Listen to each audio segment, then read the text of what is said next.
get. Good morning and good afternoon, everybody, and welcome to this Sustainalytics webinar, Introduction to Investor Guidance on. Hannah could unfortunately not join. That was supposed to moderate, but it's Linda Björk, and I'm an engagement manager at Analytics. So I will have the pleasure of being moderator of today's webinar. We are so happy that you could join us today, and I would like to extend a special welcome to those of you that are joining us for the first time.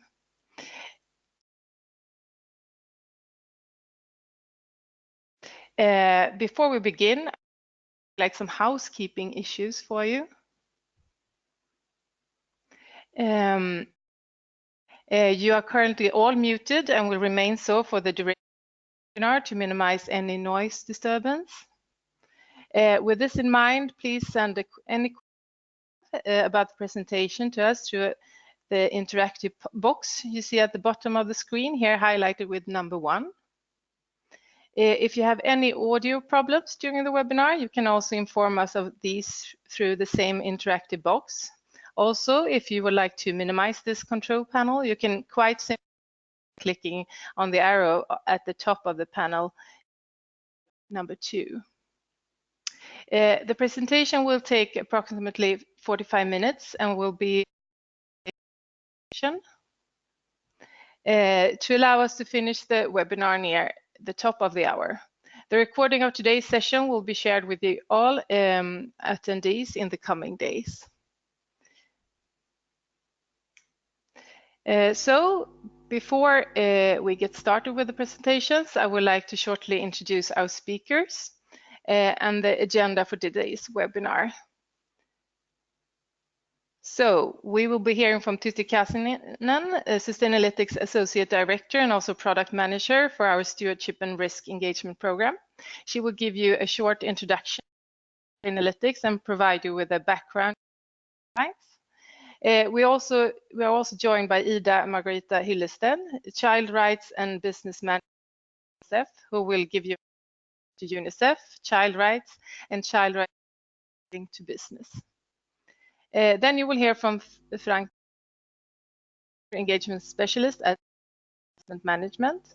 Frank will provide insights from an investor perspective. So I would now like to hand over to Tutti to start off with an introduction of Sustainalytics. Thank you, Linda. So if you can go to the next slide, please.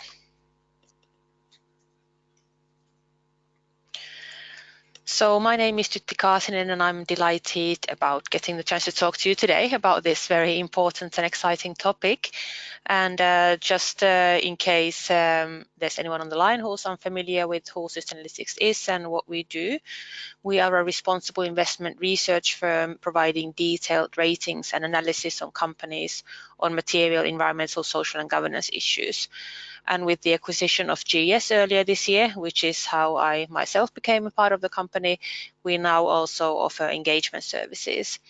And our clients are institutional investors around the world who use the information obtained from us and through the company engagements in their investment decision-making processes. So as Linda mentioned, I'm an associate director within Sustainalytics Engagement Services team, and I'm responsible for our efforts connected to children's rights. And I'm really pleased that so many people have joined us on this webinar today. For the past 1.5 years or so, I've been working with Ida Hillested from UNICEF on the investor guidance, which is what we will together take you through today. But first, I will let Ida to introduce herself. Good. Thank you so much, Tutti, and good morning or good evening, everyone, depending on where you are in the world. So my name is Ida, and I'm part of UNICEF's Child Rights and Business team, now based out of Bangkok, leading the work for East Asia and the Pacific. But let me tell you a little bit about UNICEF and also some of the background on our engagement with the wider business and human rights agenda and how children fit into all of this. So UNICEF's global mandate is to support the promotion of children's rights everywhere, and we work in 190 countries and territories to protect the rights of every child. And we've spent more than 70 years now working to improve the lives of children and families. Historically, UNICEF has been mandated to work with governments to enhance public services for children, working closely with civil society organizations. But with the rapidly changing nature of childhood, UNICEF is now taking on a number of new challenges, be it the refugee or migrant crisis, the climate change issues, or anything that pose new risk to children. And another issue that we have particularly intensified our work on is in relation to the powers and responsibilities of business. And while we've been working with the private sector for a long time in support of achieving our programmatic objectives, be it on child survival or development or child protection or education, it is a relatively new area of work for us to work with business around their business practices. And so I'm really pleased to be here as part of this webinar today to spotlight some of those interlinkages between child rights and business, and also the role of investors in ensuring the corporate respect for human rights and children's rights specifically. Let me hand back to Titi to provide us with the background for the development of this investor guidance. Indeed, thank you. So before we talk about the latest edition of the guidance, I wanted to give a bit of background to how we got to this point. And as I mentioned earlier, GS, which became part of Sustainalytics earlier this year, much of what I'm saying is referring to what we did at GS, but just to kind of clarify that all that is now part of the Sustainalytics remit.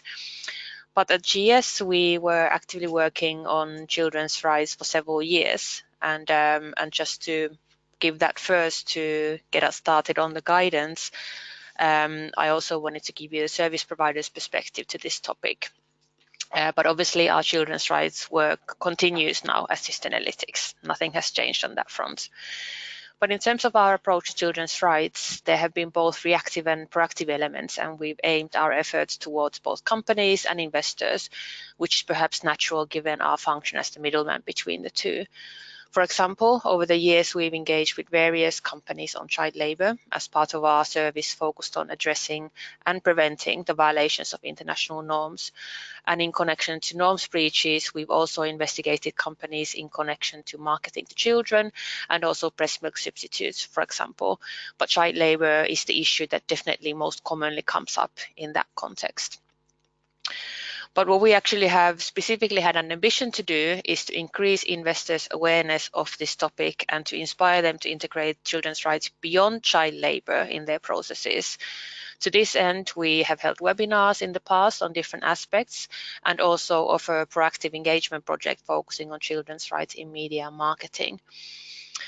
In response to investor surveys that we carried out, which I will get back to shortly, in 2016, GS issued investor guidelines on children's rights integration to really provide practical, hands-on tools to support investors to take into account this topic in decision-making and active ownership activities. And then last year, we started revising those guidelines, and this time we joined forces with UNICEF, and you have hopefully seen the resulting paper, which we will talk a lot more about later on in this webinar. I'm also part of the advisory committee developing expectations for tech sector to combat child exploitation online, where a representative from UNICEF is also involved. This work is led by the Christian Brothers Investment Services, and we will hopefully have Tracy Rembert from CBIS joining later to say a word about her children's rights work towards the end of this webinar. Going back to the investor surveys that I mentioned, that's something that GS did in cooperation with the Global Child Forum, a Swedish NGO. And I'll just briefly outline our findings by way of setting the scene for where investors seem to be with this issue and what's perhaps therefore needed to advance it. So what we did was to survey PRI's asset owner signatories 3 times in 2014, 2015 and 2017, with the view of finding out the level of awareness of children's rights among investors and also to establish what are the experiences and challenges that seem to be hindering further uptake. If you're interested in any of the details, let me know and I can send you the link to the report summarizing our findings. But basically what we found was that the things weren't really changing much year to year. The findings showed that investors frequently address human rights in their decision making, but the topic of children's rights is not at the top of the agenda, except for the issue of child labor, which is commonly recognized as being pertinent. Engagements described by the respondents were almost exclusively centered around various aspects to do with child labor, for example, in the cocoa sector, cobalt mining, and the garment industry. But in general, most investors that we asked or who answered consider children's rights as a subset of human rights rather than a separate area. It seems overall that there is unclarity among investors and perhaps companies as well about what children's rights are, why they are relevant, and how companies can be encouraged to support them. And in particular, investors have emphasized that it's hard to pinpoint how companies addressing children's rights relates to financial performance. Where is the materiality aspect there? So we've asked investors also what might be behind the non-inclusion of children's rights, and some have commented that it could be to do with topic fatigue, where there's various organizations that are advocating for their specific issues to be taken into account by business and investors as well. And this kind of results in a never-ending list of topics to address. Within human rights alone, there are so many things, from gender to indigenous rights and from garment workers to trafficking. So even if children's rights are seen as material, there are so many other issues competing for investors' attention that sometimes those others might seem more pressing than children's rights. Separately, many investors in our studies also emphasize that the Sustainable Development Goals are now useful because they provide a common language and a clear framework. And that's definitely something that we as Sustainalytics also hear from our clients. There seems to be a lot of interest among investors to understand what SDGs mean for them and what they should or could do to contribute. And there is interesting understanding of the interdependence between different challenges and the holistic awareness of the risks and opportunities in different ESG areas. And in line with this, maybe instead of considering children's rights as just another topic to add to the list, there might be potential in seeing it as kind of a connector linking to many other matters and underlying almost all the other ESG issues that there are. And in any case, looking at things this way provides another very persuasive argument for investors to explicitly include children's rights when developing an SDG strategy or thinking about how to have a positive impact more broadly. Finally, I should say that the response rate to our surveys has been very low, which in itself is maybe telling and indicates that this maybe is a topic that interests that maybe doesn't interest many investors, or maybe it's something that they don't feel like they have much to say about, or possibly both. But we are hoping that this will change. But if we go to the next slide, the vast majority of the respondents consider children's rights issues to have potentially material impacts to investments, although interestingly the proportion was declining throughout the course of our surveys. But even so, even when in 2017, for example, 83% said that this was material, still less than half of the respondents had developed or planned to develop a procedure for integrating children's rights in their investment decision making. On the right-hand side there, you also see the visualization of the investors considering children as a subset of human rights rather than a separate topic with distinct risks and impacts. And Ida will talk shortly about what these distinct risks and impacts may be. But first, we would like to do a quick poll to do a bit of a mini survey on the investor participants on the call to kind of take a temperature on what was 2019 situation on the topic. So there you can see the question for investor participants particularly. So I'll read it out. How has your company considered child rights to date? And if you select one of the options, whether it's not at all, whether it's primarily focused to child labor, or whether you're also considering a broader set of issues, if you can select your option now, and we'll give you a moment to vote, and Ida will take it from there.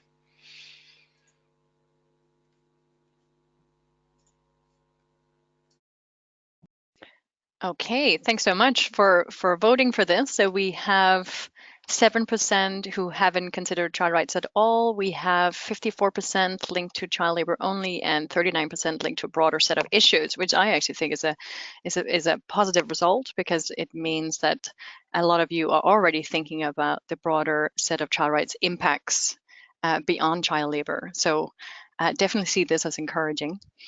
But why should you consider child rights beyond child labor? I think it's key here to list some numbers. So while we have it's 152 million children that are still caught in child labor, and which remains a very critical child rights issue, there are so many other child rights issues in which business has a role, or which intersects between child rights and business activities. And this is really essential because children make up almost 1/3 of the world's population. And as I mentioned before, children today are facing a new set of challenges, and also some global shifts that were unimaginable just one generation ago. And I think if we look at particularly climate change, Greta Thunberg and all the other children marching across the world for our climate are a stark reminder for us that our climate is changing beyond recognition, and something has to change. And it's not just a call to leaders to change, it's a call for all of us, including as citizens, but also as businesses or investors, that we have a role in protecting their future. And so on some more statistics in this relation, in 2006, a UNICEF report showed that 1 in 7 of the world's children, that would be then 300 million, were living in areas with the most toxic levels of outdoor air pollution, which are 6 or more times higher than international guidelines. And air pollution is such a severe and growing threat to people of all ages, but it's particularly bad for children's health and development because of children's developing physiology. And some other important figures include the rising rates of childhood overweight and obesity across the world. And so while the number of overweight or obese children in 2016 was 400 million children and young people, this is expected. It's expected that the number of overweight children under age 5 alone will be 70 million in 2025. And we know that food producers and manufacturers has a key role to play in the production and marketing of unhealthy foods. And I'm going to elaborate on this a bit later on.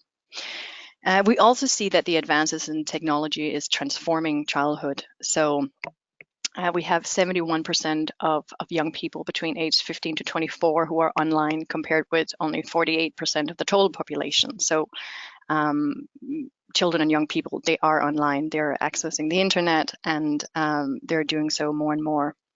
I'll also come back to that a little bit later. But all of these numbers are telling their own story about the changing nature of childhood and child rights issues. And it's also, they also point to the relevant stakeholders and duty bearers in ensuring that children's rights are protected. And it's not just governments that are the duty bearers of children's rights, it's also civil society and business, including investors and investor organization, who has an immense role in shaping and influencing corporate actions related to children's rights and well-being.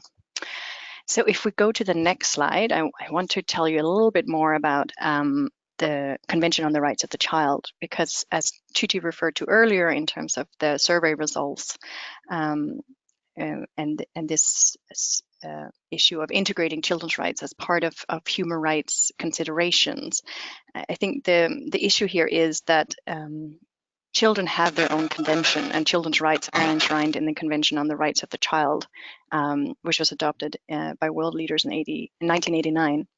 And the reason why children have their own convention is because they are facing specific vulnerabilities, and they have their specific threats to them. So that's why they have their own convention. And I think it's really this underlying principle that children aren't just objects who belong to their parents or for whom decisions are made, or adults in training, but that they are human beings and individuals with their own rights. And the convention says that childhood is separate from adulthood, at least until age 18. So that's a key distinguishing factor, that all children, the definition of children are everyone under the age 18. And so it's a special and it's a protected time, and it's for children to be allowed to grow and learn and play and develop and flourish, and all of this in dignity. So the 4 core principles of the convention are non-discrimination. So we're still on the previous slide. Non-discrimination and devotion to the best interest of the child, and the right to life, survival and development, and respect for the views of the child. And the convention is one of the most widely ratified human rights treaties in history. And this year, we're actually celebrating its 30th anniversary. So it's a big year this year for children, especially with what we see in terms of also the landmark official complaint to the Committee on the Rights of the Child, which was led by Greta Thunberg and the other 16 child petitioners at the UNGA just last week. Okay, so are we okay with the presentation? If so, let's move on to the next slide.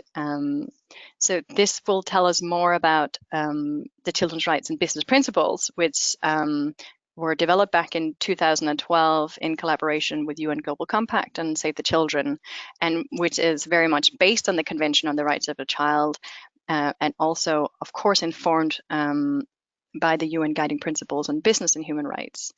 And in the UN Guiding Principles on Business and Human Rights, children are identified as a potentially vulnerable group that needs special protection and special consideration when fulfilling the corporate responsibility to conduct human rights due diligence. And this responsibility is outlined in Principle 1 of the Children's Rights and Business Principle, which is a foundational principle underpinning all the other principles. And the starting point for the principles, as well as UNICEF's work with business in general, is that children are rights holders, as well as relevant stakeholders for business, as companies are interacting with them on a daily basis, be it as workers or consumers or community members.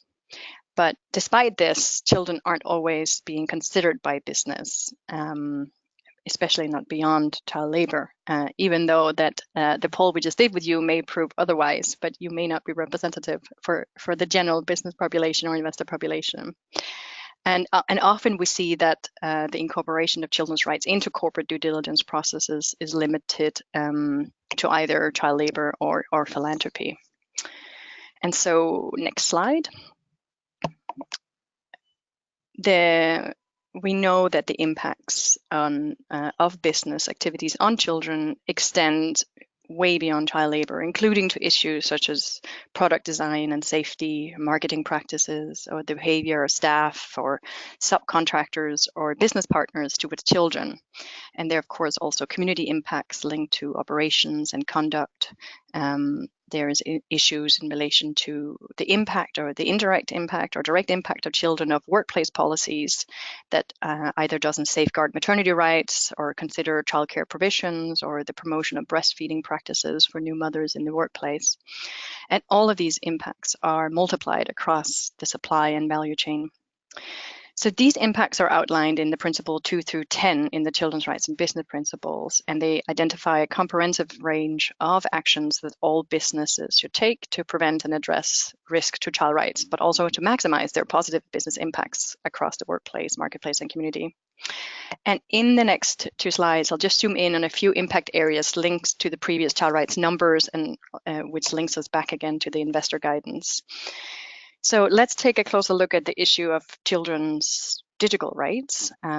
So children and adolescents under 18, as I mentioned before, account for an estimated 1 in 3 internet users around the world, and they are the most connected group. So worldwide, we have 71% who are online. And children are also, we know this, are accessing the internet at increasingly younger ages. And this rapid evolution of information and communication technology, while it creates, amazing opportunities for children to communicate and to learn and share, and enabling broader access to information, also about social services or educational resources and health information. Despite all these profound benefits of the internet, children also, of course, face a lot of risks, such as exposure to inappropriate content or to inappropriate contact, or a violation of their privacy. And these online risks may cause adverse impacts on children that can violate their rights, including their rights to protection from sexual exploitation and violence, or their right to privacy. But as children are spending more and more time online and using so many different devices, including computers and phones and tablets, a vast amount of data is being created and collected that can impact children's rights to privacy. It can reveal their locations, their friendships, their sexual orientation, their political beliefs, and their health information. And it can also include biometric data such as fingerprints or voice recognitions. And companies are using digital technology can have tremendous power and influence over children's rights to privacy and freedom of expression because of this. So when it comes to protecting children's rights online, business have to strike a very careful balance between their right to protection, children's right to protection, and their right to access to information and freedom of expression. And they must ensure that their measures to protect children online are targeted and not unduly restrictive. And of course, there's also a growing consensus that the industry needs to proactively promote digital citizenship among children and develop products and platforms that can facilitate children's positive use of ICTs.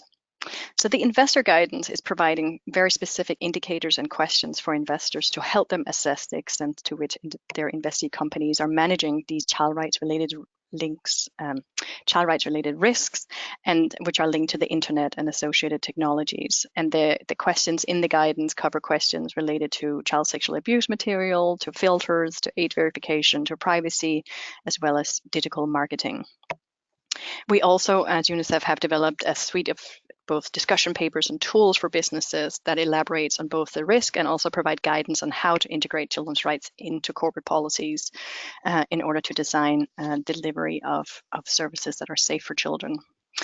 And a final note is in relation on the next slide is on the global overweight crisis of children. So later this month, UNICEF is launching its annual flagship report, which is the State of the World's Children, which is offering this year an in-depth examination of children's nutrition status. And it underscores the role of food systems in addressing all forms of malnutrition. And while, of course, the causes of childhood overweight and obesity are very complex and interlinked with other systemic issues, there is a lot of evidence that the rapid changes in the food environments are affecting children's preferences and eating behaviors. And for example, as urbanization is escalating across the world, there is also an increase in the number of supermarkets and fast food vendors. And we see that families are buying fewer unprocessed staples and instead purchasing and consuming processed foods that are high in fat, sugar, and salts. And food manufacturers and retailers have a significant role as the driving force behind the cost, the type, and the availability of food, and specifically in the production and marketing of unhealthy foods to children. So the investor guidance is again looking specifically at child rights indicators relevant to food marketing, for example. So it's prompting investors to ask questions about child rights risks in food marketing in relation to policies, to their strategy and governance and implementation, and in relation to monitoring, evaluation, and reporting. So this is just to give you a sense of some of the impact areas, but also some of the guidance that you will find in the investor guidance, specifically in relation to child rights issues and impacts. But let me hand back to Judy, who will take us through the guidance in even more detail. Thank you, Ida. Yes, so we really published the guidance to help investors to better understand all the impacts of business activities on children's rights that Ida has just talked about, and to clarify the relevance of children's rights for investment analysis. And what we really wanted to do is to provide a practical toolkit so investors could take into account all these related risks and opportunities as well when developing their responsible investment and active ownership strategies, and of course support investors to play a positive role in the fulfillment of children's rights. And as we were working on the guidelines, we also held a public consultation last autumn, and we were really pleased to see many investors take the opportunity to engage. And we really appreciate their feedback on the draft document and have done our best to reflect the suggestions and needs in the final version. But we really encourage people to tell us what can be improved, as we are planning to revise the guidance as and when new evidence and tools come up. But in terms of contents in the guidance document, apart from illustrating why and how children intersect with investments, they also outline the practical steps that investors can take to further children's rights, and we also provide a set of indicators, like Ida mentioned, that can be used as discussion points and measurement tools on companies. But I will go through those two latter sections in a little bit more detail now. So firstly, the investor role. In short, it's mainly about integration, risk management, and positive impact. And we understand that not all the actions that I'll go through will be relevant or possible for all the investors or all the asset classes, but our intention was to give something for everyone, and we will leave it up to each investor to determine which of these recommended steps they can and can't take for whatever reason. And just to say also that there is more information and links on all these steps in the guidance. To start with, investors should really look at their own policies and operations. This is something that definitely applies to everyone, but is often kind of forgotten, even though investment organizations are also companies. So it's important that they also have high expectations on their own processes and aim to have a positive impact, or at least do no harm to the children that their employees have or interact with. This could involve things like clearly integrating children's rights considerations within business principles and codes of conduct, human resource, family-friendly policies as well, and other values-related corporate commitments and policies. As relevant, child rights expectations should also be communicated to business partners. And also I read that 1 in 500 employees consumes child sexual abuse material on their work computer. So quite a horrible fact, and this should really cause for any companies in all industries, including the financials, to really review their IT policies to make sure they're robust enough to prevent that. Another important thing is the investment policy. We suggest that investors consider explicitly acknowledging children's rights in their responsible investment policy and defining specific expectations. As part of this, we recommend investors to publicly communicate this commitment as well. Risk and impact assessment is another thing which we think should reflect children's rights considerations. As you've heard, impacts on children are not necessarily covered by human rights assessments, and so investors benefit from including specific children's rights indicators in corporate risk screening, and also when evaluating the ESG risk and performance of investee companies or potential investees. More broadly as well, it would be good to identify companies, sectors and regions which are most at risk of child rights breaches, and to apply due diligence additionally if related assets and securities are considered for investments. If you're wondering how to find out what these risky hotspots are, one tool that we also mentioned in the guidance is the Children's Rights and Business Atlas, which was developed by UNICEF and Global Child Forum, which provides data on child rights risks by country and industry sector. So you might want to have a look at that one. Another obvious measure is to direct investments accordingly, so putting the money where the principles are and avoiding certain companies and favoring others based on their products or other links to children's rights.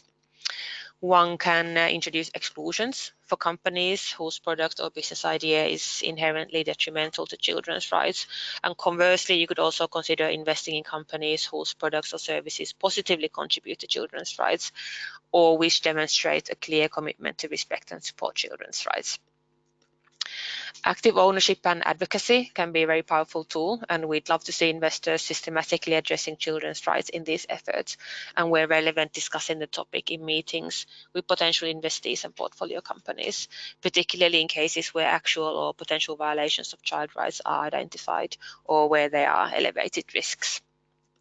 This could be unilateral or collaborative engagements, or you could raise the issue in shareholder meetings or address that in the proxy voting policy, for example. There are many ways, but dialogue on this topic would really help investors evaluate companies' preparedness to assessing and managing child rights-related risks, and it would also remind companies of the importance that investors place on this topic. Again, in the guidance, we have a selection of concrete conversation topics that you can utilize.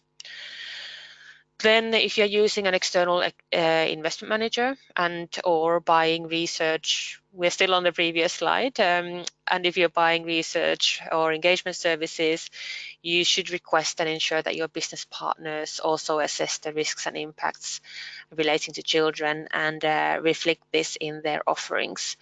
It's a bit of a chicken and egg question maybe, because the advanced methodologies and metrics on this topic are largely yet to be developed, but investors creating such demand can really contribute over time to increase availability and quality of investor relevant data on child rights issues, including materiality. Finally, as always, there is power in numbers, and collaboration is often very effective and impactful. So we really recommend investors to raise the issue of children's rights in interactions with their peers as well, to really elevate the issue up the agenda. You could discuss the shared challenges and be vocal about how you believe this to be an important issue and what you're doing about it. And of course, look for opportunities for collaboration. So if we go to the next slide, please. As Ida mentioned, the guidance also includes a checklist and questions for assessing companies specifically. Investors have an important role, obviously, in this regard. They can set expectations and improve awareness and improve practices as well among investee companies. So this is really one good way to operationalize the integration of children's rights in your investment policies and decision making. I want to stress that this should always take into account the specific circumstances and impacts applicable to each company, and not all the same questions should be considered in all conversations to ensure a focus on the most salient issues and not to dilute this topic. But through risk assessment and the investor's knowledge of the company's business idea and operating environment, investors should be able to make the judgments on what is relevant and what not. In any case, we present in the guidance a selection of questions that can be used in active dialogue or as a checklist, and the focus is on criteria that investors can use as proxies to determine the extent to which investor companies address children's rights. And as you can see here, the questions fall under categories including management, strategy and corporate leadership, risk and impact assessment and management, transparency and reporting, and external activities and stakeholder engagements. And then in addition, as Ida mentioned, we have quite detailed appendices with industry-specific questions and indicators on things like supply chain issues, as well as in relation to specific industry context and issues like ICT, food marketing, and the extractive sector. But with that, Ida will now present a case study about a specific way that investors can work to better understand and measure the impacts on a certain sector. Thanks so much, Tuti. And yes, this is some of our experiences from a joint network organized by Norges Bank Investment Management and UNICEF, which is a network specifically addressing children's rights issues in the garment and footwear sector.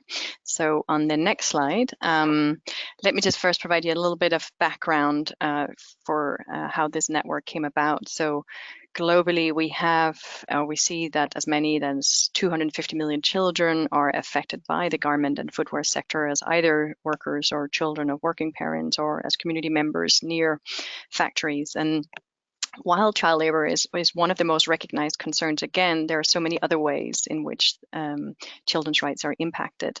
And this is particularly evident in the garment and footwear supply chain, where we see that substandard working and living conditions for workers and their families are often a norm in major production countries, alongside weak maternity protection for what is predominantly a female workforce. And there's an absence of childcare and breastfeeding support, or there's poor maternal health and nutrition, or inadequate living conditions, or lack of access to basic services.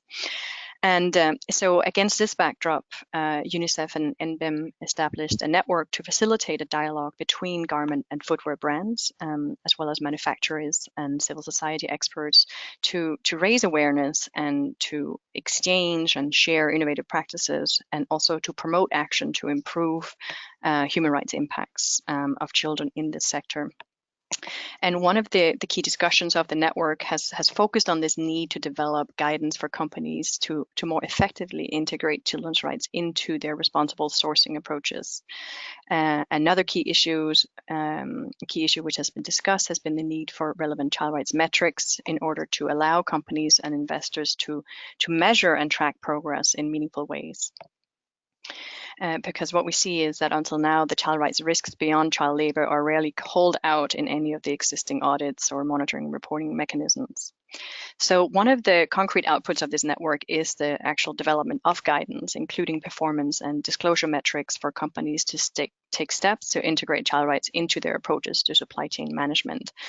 And this guidance is soon going to be available, so we'll make sure to share that with you. And of course, key to all of this is how investors can use their voice or their influence to their leverage to encourage better integration of child rights among the companies they're investing in, which this is a very good example for. But let's further elaborate on this investor perspective. And so I'm really pleased to hand over now to Frank Bachman from Acmea Investment Management, who's going to tell us more about the investor perspective on child rights. Good day to you all. Well, just a quick intro from my side. I work as a active ownership specialist. I'm also doing research on the effectiveness of responsible investment at the Bachman University. Next slide, please. Just a very quick intro on Acmea Investment Management. We are an investment management firm based in the Netherlands, and we work for Acmea, which is a large Dutch insurance company, but as well for a wide range of Dutch pension funds. We are quite active in the field of responsible investment. We have a team of 9 ESG specialists, and we work in fields ranging from proxy voting, engagement, exclusion to, for example, green bonds. As you see on the left, we have 5 focal themes: climate change, health, human rights, and labor rights. And I will now, in the next slide, give you a quick overview of how children's rights fit in. Well, first of all, for us, it's integrated in the normative work we do. So we screen the investments of ourselves and of our clients, and children's rights fit in the human rights screening. So if we see any human rights and especially children's rights violations, the company is flagged and engagement is started. Hopefully, then the company will take steps. If that's not the case, we can exclude if the engagement does not lead to any results. Also important, like our active ownership part is so split into 2, so a normative side and a thematic side.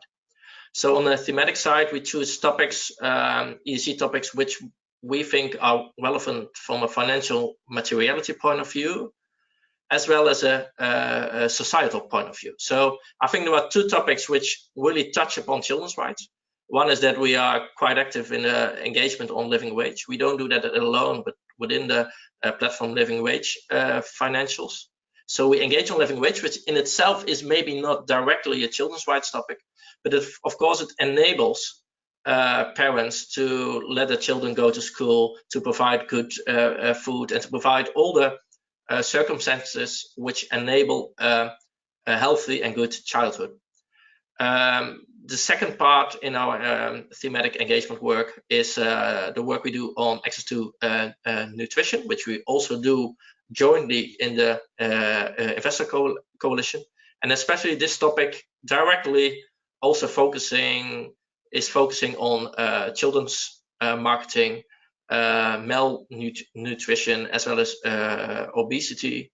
So it is also an enabling topic, which hopefully in the end helps to improve health of children worldwide. So you also see a but, and I think the guide comes in. So next slide, please. I think the guide really helps. Because also for us, but I think, well, we saw it in the sheets before. I think for most of the sector, people are working on children's rights, but it's often not a specific topic within responsible investment. There is not directly a sort of overall strategy. So I think the guide is really helpful for us as a sector to take steps. Often, well, if you also for us, and also if we talk to other investors, if you talk about children's rights, it's often about certain violations, and that's that's a topic we need to work on as investors. But I think it's also very important to look beyond and focus on the positive impacts. And in the end, we as investors, we invest, we have a good relationship with companies, and it especially through active ownership, it's very important to build a sort of ecosystem to enable a healthy and safe childhood. So that can be that we discuss with companies what they do to provide daycare for their employees, what they do about nutrition, what they do about children's marketing, but many more topics such as the environment. The fourth point, which I think is really strong about the guide, is that it's connecting children's rights to international frameworks, which are already out there and often already supported by many investors as well as companies. So next and also last slide. What I really like about the guide, that it's us the children's perspective. So I think the guide can help us and help us all to give children's rights a more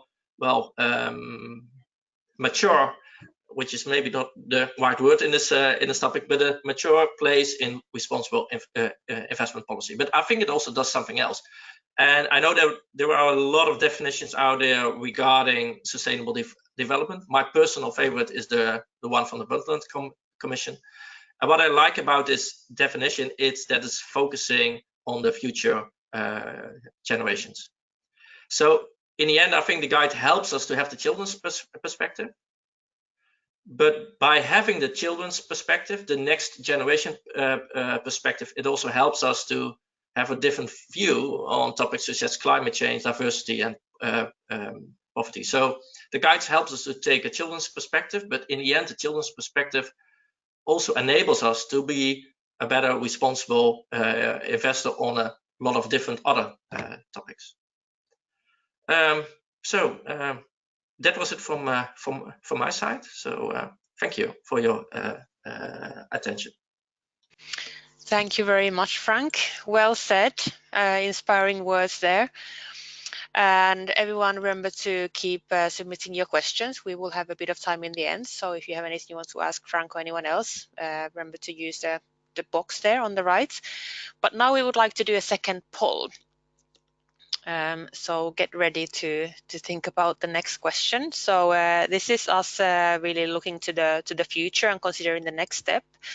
And going back to the materiality topic, so we would really like to understand how important is the business case for you in order to start integrating children's rights into your policies and processes? Will that be the thing that will kind of tip you to doing more? So please select one of these options there, whether it's necessary or not.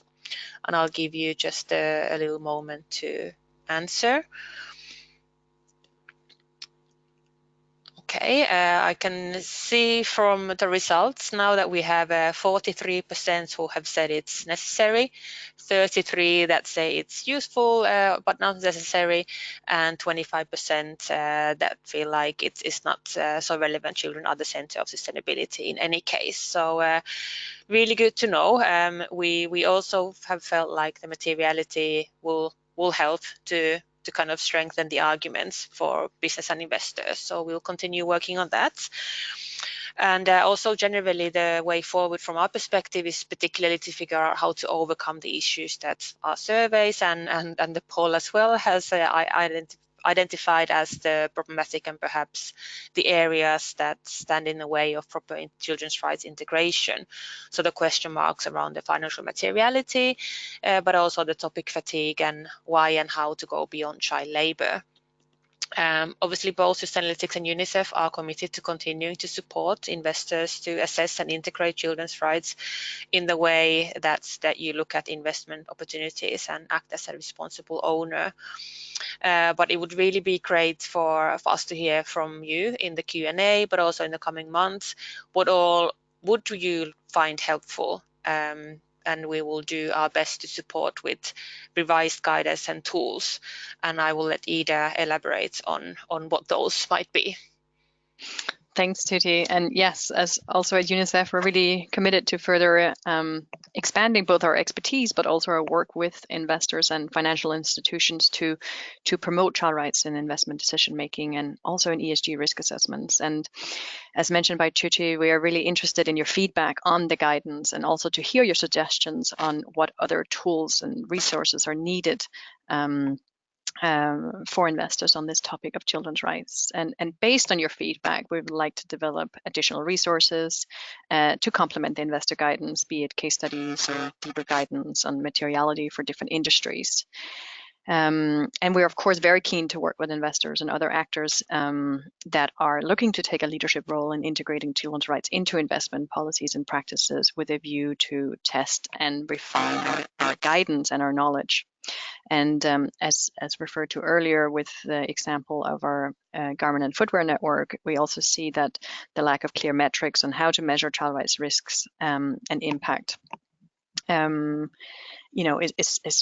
an area where we need further research and guidance, and we'll continue to pursue this with our partners, but also feed into, of course, existing both investor and benchmarking frameworks, and both as part of the work that's going on with the World Benchmarking Alliance, but also in SHIF's work to measure business respect for human rights. I think there are some key opportunities to feed into some of these existing stakeholder collaborations to improve human rights reporting. And so this is the end of our presentation, and we're ready to move to the Q&A. But while you prepare your questions, Tracy Rembert, who is the Director of Catholic Responsible Investments at the Christian Brothers Investment Services, has kindly agreed to tell us a little bit about CBIS motivation for addressing child rights and some of the challenges that they're facing. And I hope we are able to unmute Tracy so that while you prepare your questions, we can hear from her.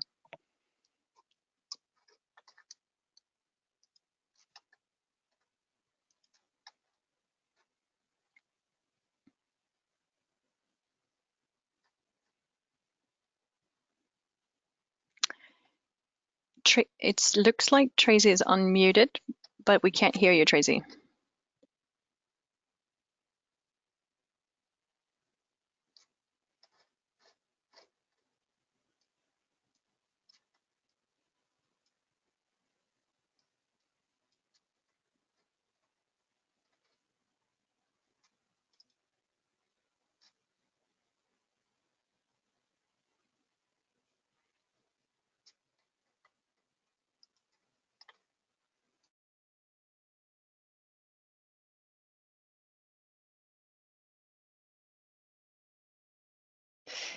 Meanwhile, I could maybe go for a question if we're waiting for Tracy. We have a question here from the audience saying, what are currently some numbers and metrics to assess children's rights? If you would like to address this, someone in the panel? Sure.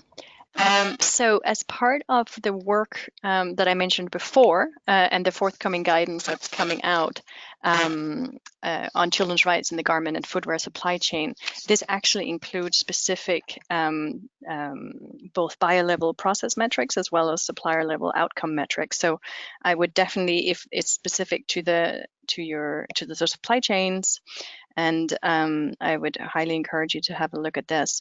But we also have then, of course, a good set of information provided with the questions and indicators provided in the investor guidance, which is also a good starting point. And then we have a broad set of evidence around child rights impacts, including guidance for businesses across different sectors and industries. And I would encourage you to visit our website, which is unicef.org/CSR, which has a collation of all of this work.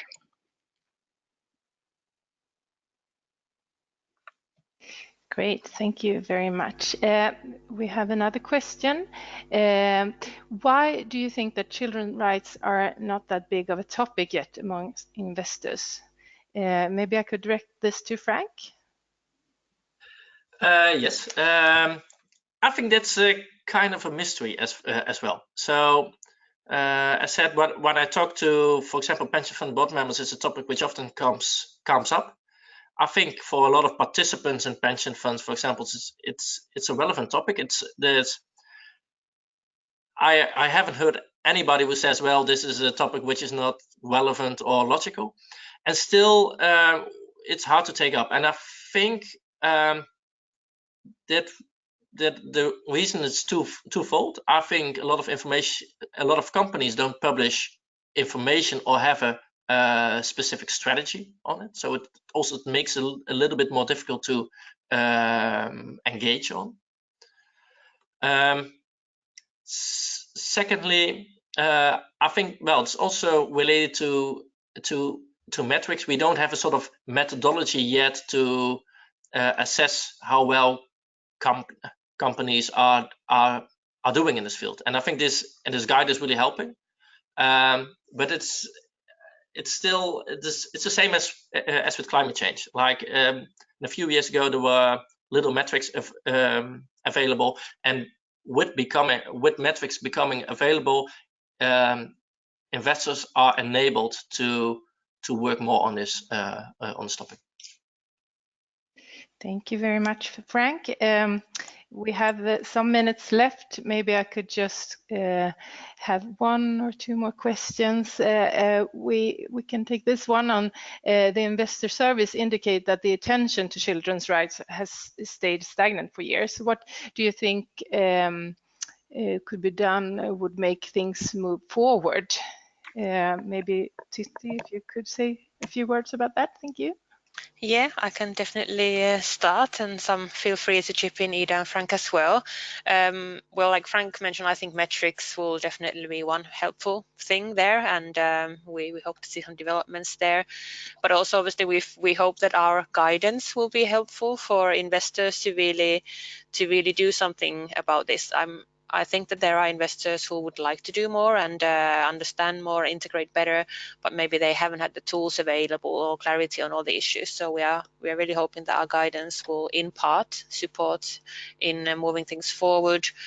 SDGs as well. Like I said earlier, I think that will be a helpful framework when people are starting to look at this broader set of issues where children are one part. I think that will kind of open the door for diverse issues to break through. And then I think also, like Ida mentioned earlier, the whole this climate action by Greta Thunberg and other children, and really has brought children into the center of attention and made people maybe think about the power and influence and voice that children have. So maybe just reminding that they exist has really done wonders in that respect as well. Just a few thoughts there. Great, thank you very much. We're running out of time. I'm putting one more question here, and if how you can improve sustainability reporting on child rights issues. Ida, I know we're short of time, so if you have a short answer, if that's possible, and then we have to wrap up. Thank you. Okay, so I guess we first of all really need reporting requirements that consider child rights beyond child labor. And again, an example of this NBIM UNICEF partnership as an example of how an investor can facilitate a conversation with investing companies on specific child rights impact relevant to the sector and promote this stronger monitoring and reporting. And I think that's where there's a key role for investors to play in raising this issue and doing child rights advocacy and promoting the issues. But of course, there is this overall lack of good data on human rights issues and child rights issues specifically. And so we really need investors to drive this improved reporting practices by encouraging better corporate disclosures and on how companies manage and impact on child rights outcomes. So big role for investors there as well. Thank you so much. So this brings us to the end of our presentation today.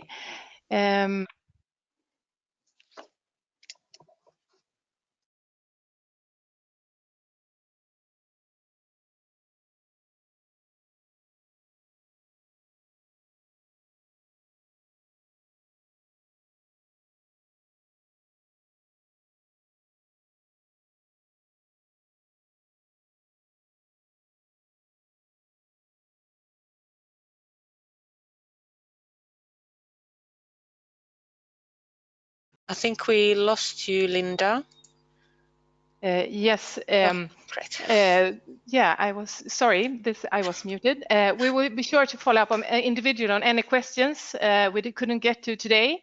And if you have any additional questions, please feel free to email us and reach out to us via our website. You can see both addresses on this slide. And finally, as a reminder, the recording of today's session will be shared with everyone in the coming days. So please keep an eye in your inbox. So thank you everyone for joining. Have a great rest of the day. Thank you.